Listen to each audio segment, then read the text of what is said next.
um, oftentimes in our group we have because we created our group and we're sharing things all the time. Oftentimes there are misconceptions about the quality of living in Ghana and what it should be like. I oftentimes hear people in other groups saying that you need to leave, that you're if you want to Western live, mindset. yeah, like it kind of feels like being comfortable is seems to be thought to be an American or a Western thing. Um, so can you speak to me about, you know, the comforts of being in Ghana? See, what people don't realize, and this is usually how I gauge how long people have actually been here and the type of circles that they run with too, because Ghana is very social and it is classes and it has a system. So when I see people say stuff like that, I'm like, either you've never been here or you've been and visited once or you were somewhere in the village. Because average Ghanaians don't live like crazy. Like most people live like all have comforts. Like, I mean, my ex-husband's Ghanaian. His mom was shipping things from the UK. Most homes, I think almost all homes, most homes I've been to have washing machines. You know what I mean? Everybody hang their laundry. Hell, we do too. And I live in a big ass house. It's just economical. It is. Everybody got ACs, or if you're like me, I have them, but I like the fan. Mm-hmm. So the quality of life, you should not have to give up your quality of life. It's everywhere. It's not a Western thing. It's not a European or American thing. I mean, Ghanaians are comfortable too. There are lots of them. Like I had a long debate with someone in one of those groups, and we were talking about that. Like he seems to think that all Ghanaians or majority of Ghanaians live in poverty. There is poverty here, but I told him, I was like, I don't know who you hanging out with, Right. but the ones I know don't live like that. But like I said, I was privileged that my ex-husband came from a privileged background. He grew up a certain way. But yeah, people live comfortable. We got refrigerators. It's okay to have fridges and ACs and washing machines, even having home staff and stuff like that. It's the things that makes life comfortable here. A lot of things you can afford here that you would never be able to afford in the States either. Okay, so let's talk about the home staff because I had a really hard time with home staff in the beginning. Mm-hmm. Um, and a lot of our people coming from this side of the world take issue with those of us who go to Africa and we take home staff. They say you didn't have that in America. Why do you got to have that in Africa? And they kind of akin it to becoming an oppressor. Can you speak to what having home staff means or what it entails and why many times we do that or we take home Okay. staff? Number one, you're moving here. Most of the time you're away from family, which is normally people you would trust to look after your children or to watch them if you need to go and get something done. Most times, even you have a neighborhood babysitter that you trust. You're moving here starting completely from scratch, completely.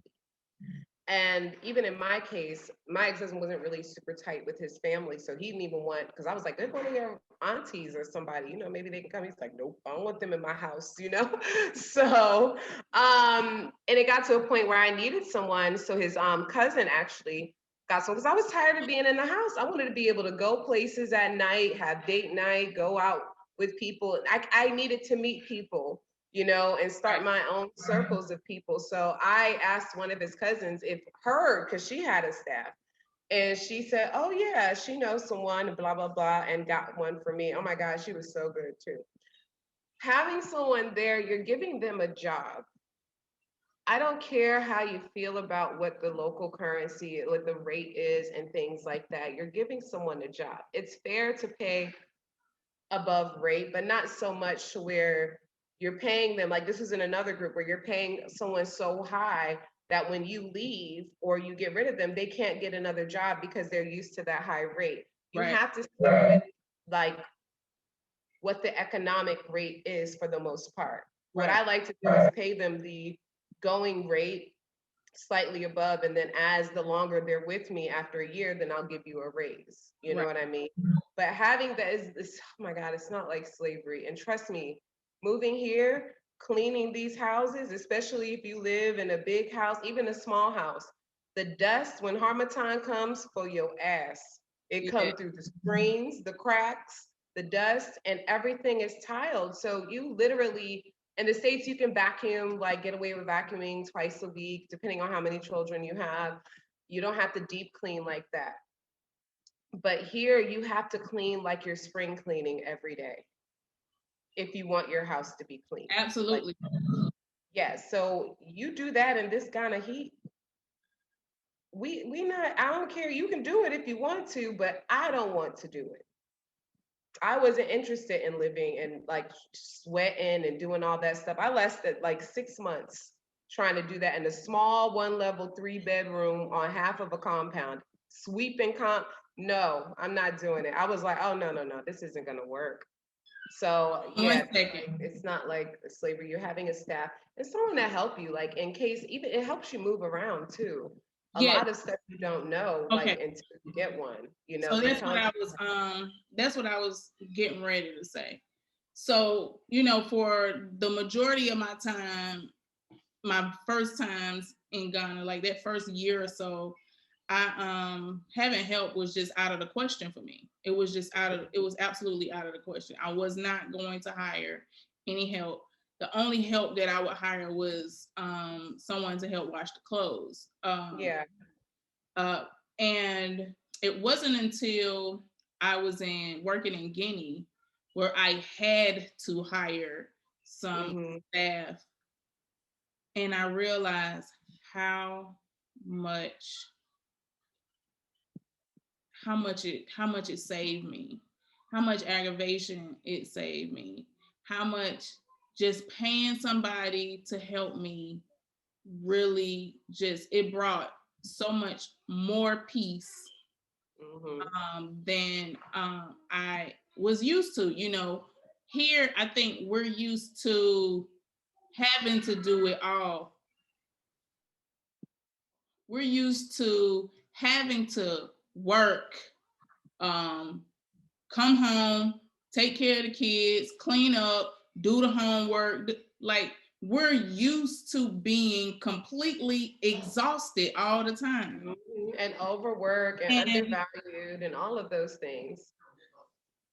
having the I was, help, it like we're here. What I was saying was here, we just so used to being having to do everything, not being able to hire anybody. Like I can't afford right now. I'm here and I'm trying to work, and I can't afford to have somebody go tend to my children while I'm trying to work. I can't yeah. afford that. So I have to try to juggle having being an entrepreneur and tending to my children and tending to my house. And most times I am exhausted.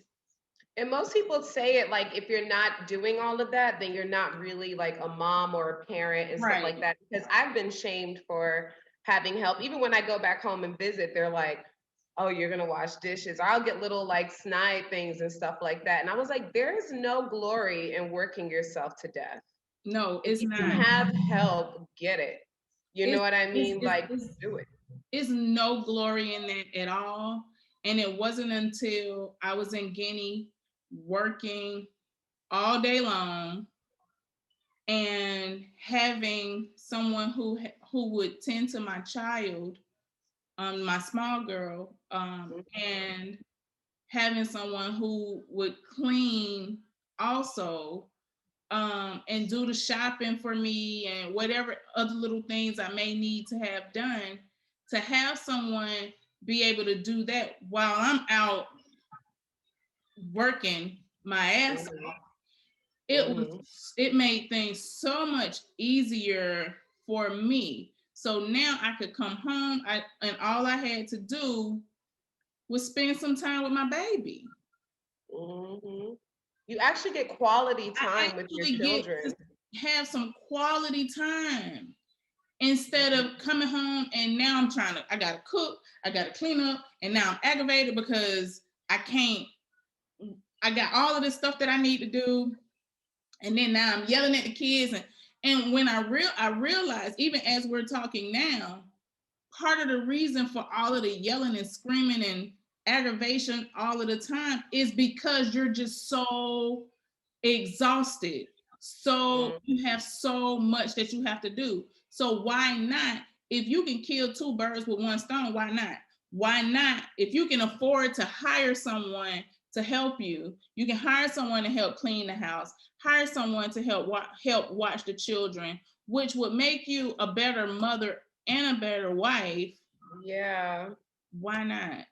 Because, and I think another misconception is that if you hire help, then you don't do certain things. And I don't care. You cook. You cook. No, I'm saying I cook and stuff. I do things. I don't care about what people think I don't do because you shouldn't care. Yeah. But other people shouldn't either. And that's what I was trying to get around to, is that I want people to understand that having a better quality of life is nothing you should be ashamed of. Mm-hmm. And I'm not leaving this American nightmare to go into an African nightmare. Exactly. I'm leaving the American nightmare to go into my African dream. For more on this video, please click the link in the description below. Thank you.